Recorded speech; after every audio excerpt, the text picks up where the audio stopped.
Heute lernt ihr 8 verschiedene Ausdrücke mit der Präposition in, die ihr unbedingt braucht, wenn ihr idiomatischer klingen wollt und so wie Muttersprachler sprechen wollt. Die meisten dieser Ausdrücke werden sowohl in der gesprochenen Sprache bzw. in der Umgangssprache als auch in etwas formelleren Situationen verwendet.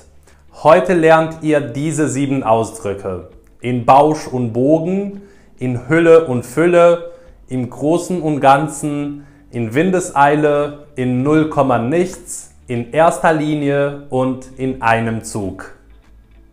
Die ersten 3 Ausdrücke, die wir uns heute anschauen werden, sind sogenannte Zwillingsformeln mit in, beziehungsweise 2 Wörter gleicher Art, die zusammen eine besondere Bedeutung haben und mit einem und verbunden sind.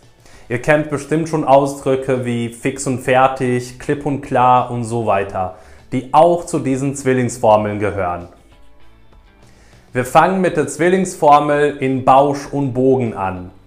In Bausch und Bogen bedeutet ganz einfach völlig oder total. Dieser Ausdruck wird meist mit negativ konnotierten Verben kombiniert. Man kann zum Beispiel etwas in Bausch und Bogen ablehnen oder in Bausch und Bogen verdammen oder in Bausch und Bogen verwerfen oder verurteilen und so weiter. Zum Beispiel: Also ich weiß, dass du dich schon entschieden hast auszuwandern. Es gibt aber auch andere Möglichkeiten, die du nicht einfach in Bausch und Bogen ignorieren solltest. Vielleicht findest du auch hier einen neuen Job oder eine günstige Wohnung oder sowas. Also ich verstehe, was du meinst. Also wenn ich ein Jobangebot kriege, werde ich es bestimmt nicht in Bausch und Bogen ablehnen. Aber trotzdem denke ich, dass es einfach sinnlos wäre, jeden Tag hier andere Möglichkeiten in Bausch und Bogen ignorieren, bedeutet völlig ignorieren. Beziehungsweise die Möglichkeiten ignorieren, ohne dass man sie überhaupt in Erwägung zieht.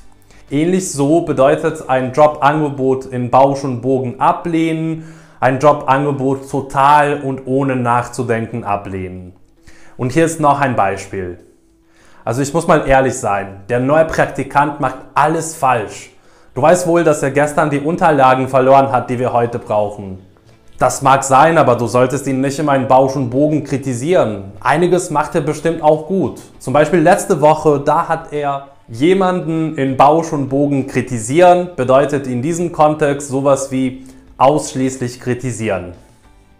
In Hülle und Fülle drückt aus, dass es große Mengen von etwas gibt. Damit drücken wir auch aus, dass es zu viel von etwas gibt, beziehungsweise dass wir etwas im Überfluss haben. Wenn jemand zum Beispiel Geld in Hülle und Fülle hat, dann hat er zum Beispiel so viel Geld, dass er es gar nicht mehr ausgeben kann. Hier ist ein Beispiel. Sag mir nur noch Bescheid, ob ich auch was zur Party mitbringen soll. Also nur gute Laune. Alles andere haben wir in Hülle und Fülle. Ach ja, vielleicht kannst du eigentlich nur deinen Laptop mitbringen. Meiner spinnt seit gestern Abend total. In diesem Beispiel bedeutet, wir haben alles in Hülle und Fülle, dass wir sehr viele Getränke, Snacks bzw. alles, was man braucht, haben und das sogar im Überfluss. Und hier ist noch ein Beispiel aus der Zeitung. Wer denkt, diese edlen Pilze wachsen nur in Frankreich oder Italien, der irrt. In Teutoburger Wald gibt es sie in Hülle und Fülle.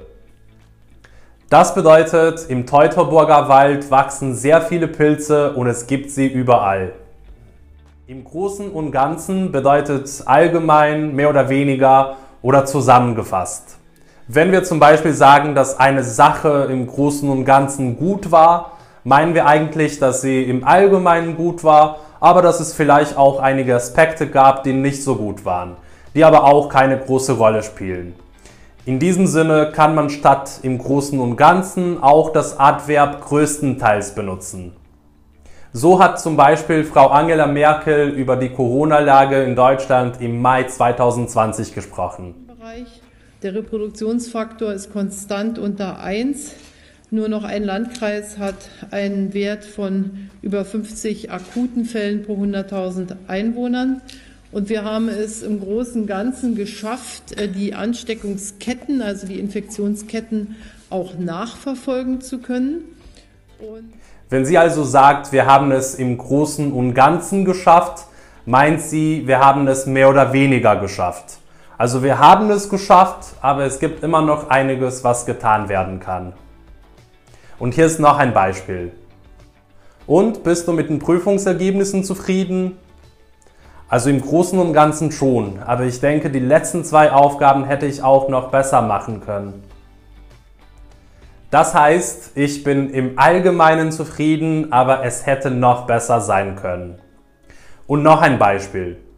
Im Großen und Ganzen habe ich keine Probleme mit Schlafen und schaffe es mindestens 7 bis 8 Stunden Schlaf pro Nacht zu bekommen. Nun kommen wir zu 2 Redewendungen mit in, die beide sehr schnell oder in kürzester Zeit bedeuten. In 0, nichts und in Windeseile. Dabei ist die Redewendung in 0, nichts etwas umgangssprachlicher und häufig sagt man nix statt nichts. Kommen wir direkt zu Beispielsätzen. Die Lehrkräfte mussten am Anfang der Corona-Pandemie in Windeseile lernen, wie man den Unterricht online durchführen kann. Das bedeutet, sie haben super schnell bzw. in sehr kurzer Zeit gelernt, wie man online unterrichten kann. Hier ist das zweite Beispiel. Ist es Zeit zu verkaufen oder zu kaufen? Die beiden. Der Markt für Luxusimmobilien ist trotz der Krise, die die ganze Welt durchmacht, ungebrochen. Prächtige Häuser werden in Windeseile für mehrere Millionen Euro in allen Ecken des Landes verkauft. Prächtige Häuser werden also sehr schnell verkauft. Und hier sind jetzt auch 2 Beispiele mit in 0, nichts. Du solltest dich vielleicht schon an die Arbeit machen. So viele Aufgaben lassen sich jetzt auch nicht in 0, nichts schaffen. Das bedeutet, so viele Aufgaben kannst du nicht super schnell machen. Deswegen solltest du schon anfangen. Noch ein Beispielsatz. Mit gesunder Ernährung und moderatem Training kann man seine Traumfigur erreichen. Es ist aber wichtig zu wissen, dass sowas nicht in 0, nix klappen kann. Das heißt, das kann nicht sofort und super schnell klappen. Man muss sich bemühen und es kann eine Weile dauern. In erster Linie bedeutet vor allem oder hauptsächlich. Auf meinem YouTube-Kanal lernt ihr in erster Linie neue Wörter und umgangssprachliche Ausdrücke, obwohl ich euch in der Zukunft auch ein paar Grammatikthemen erklären werde. Das bedeutet, dass ihr bei mir hauptsächlich bzw. vor allem neue Wörter lernen könnt. Hier ist ein Beispiel aus dem Internet. Gestärkt mit den ersten Rückmeldungen aus der Potenzialanalyse haben die SchülerInnen in den ersten 2 Wochen der Werkstatttage die Möglichkeit, 4 verschiedene Berufsfelder zu erkunden. Dabei geht es in erster Linie darum, dass die SchülerInnen entdecken, welche Tätigkeiten ihnen Spaß machen, welche Arbeitsweisen für sie in Frage kommen und welche Berufe sie sich vorstellen können. Und hier ist noch ein Beispiel. Natürlich ist es wichtig, dass wir etwas Geld verdienen, aber in erster Linie wollen wir Spaß haben. Wenn wir etwas in einem Zug machen, dann machen wir es ununterbrochen und ohne Pause.